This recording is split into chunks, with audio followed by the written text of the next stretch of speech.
resetting our love life, resetting our priorities, or what's probably the most common reset, our bodies. Our next guest says most of us are doing it wrong and that we should be focused on eating approximately 130 grams of protein per day. Now, I didn't do well in math, so I said to the team, I need to know what this looks like. So that is what I have in front of me. That is about 19 eggs in a day, or 5 chicken breasts. In her New York Times, USA Today, and Wall Street Journal best-selling book, Forever Strong, Dr. Gabrielle Lyon says we should be focused on gaining muscle instead of losing weight for overall health. Please welcome Dr. Gabrielle Lyon. Right. Thank you so much. So, you talked about, Dr. Lyon, that you were hyper-focused on nutrition for years and that you were fixated on things that were wrong. Yeah. But how can focus on nutrition be wrong? Well, you know, it's really interesting. When it comes to nutritional sciences, I think a lot of the individuals that go into this field do it because they want to learn. And when I was 17 years old, I became very hyper aware of nutrition and nutritional sciences. So I studied nutrition to get a better understanding. But the reality is, I just became even more confused. Yes, I mean, listen, my confusion started at elementary school. They give you the food pyramid, and I was like, bread and grains, and what am I supposed to do? Because we grow up with these, either they're circles or they're pyramids, squares, telling you how much of what you should have. You lean in heavily on protein. Yes, and I want to say that the Food Guide Pyramid was a social experiment. And what happened with the Food Guide Pyramid, as I'm sure that your audience can relate, is that we became more overweight and obese than ever before. Because it emphasized grains, carbohydrates, and an unbalanced amount of dietary protein, which, by the way, protein is essential for having a good body composition, simply maintaining skeletal muscle mass. Now, when you say protein, is it animal protein or plant protein? Now, this is a very hot topic. Yes. And I will say that when we think about dietary protein, they're not interchangeable. No. It's not equal. For example, you have chicken breast here. As you can imagine, that is not the same kind of protein as it would be in quinoa. Right. The amount of these, again, amino acids are different. Certainly, I'm sure your audience is like, well, can I eat plant protein? You totally can. Yeah. You would need to consume more of it. But with one final statement I have to make on that is that it is about not just the protein, but it's about the things that ride along with protein. Right. Like iron, zinc, selenium, B12. Okay, so you created the muscle-centric medicine. You believe you discovered something revolutionary about connecting muscle and brain health. Yes. So you're saying our muscle composition impacts our brain. Yes, muscle is the organ of longevity. It's an endocrine organ. Yeah. It is the largest organ system in the body, and I'd love to tell you where that came from. Very briefly, I was doing my fellowship in Washington University, and I was looking at brain function and body composition.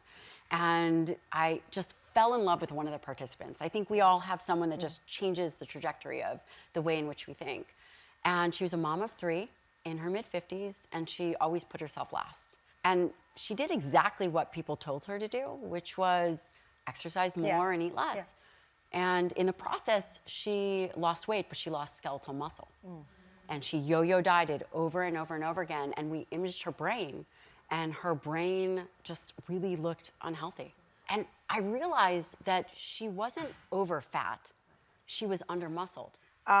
You taped a video diary for us, giving us an example of the things that you do eat. Let's take a look. The first meal of the day is arguably the most important. This is the time your body's coming out of an overnight fast. Your skeletal muscle is prime for fuel.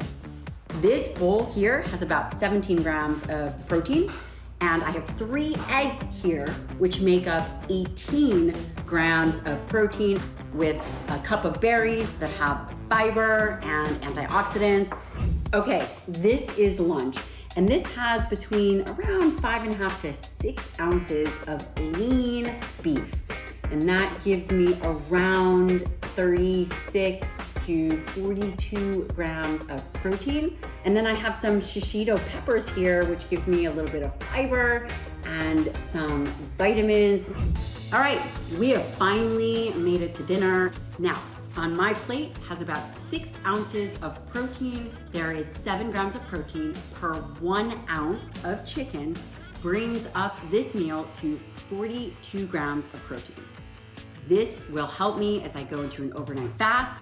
Again, why is dietary protein important? Dietary protein is important because it feeds the organ of longevity, which is skeletal muscle. Oh, okay. That's what you eat at home. We were talking earlier about plant-based versus proteins from other sources, so you've got some examples here for us. I do. All right. I think what is really important to understand is that when you think about dietary protein, we have to think, how are we feeding our muscles? And the way in which we're feeding our muscles are these essential amino acids. Right. And beef is 3 ounces, and look how small this is. Yeah. This is 3 ounces of cooked lean beef. In this 3 ounces, what I've done is I've equated to how much protein in each food you would have to eat to equal the amount of protein in this. So to equal that, I'd have to eat this much edamame. What's really important to understand is it's the amount of protein that you eat at one time. At one time. Especially for the health of skeletal muscle. And I talk about a minimum of 30 grams of dietary protein. At what age do we start to significantly see the decline? Around 30. Oh boy. Around 30. I'm 53. I'm down for the count if I. But you can overcome the aging process by increasing dietary protein at one meal. So if you have this 3 ounce lean beef, maybe you have a little bit more, it will stimulate muscle. Oh. And I think that as we age, it becomes very important to incorporate animal-based products. Could you do a vegetarian style diet? You could, but as you can see, the amount of carbohydrates and calories that one would have to take in would be very challenging. Wow, it's fascinating. Yeah. Well, thank you so much for joining us. Of course. Forever Strong. That is the book. It is available now. And guess what? You're all going home with your own copy.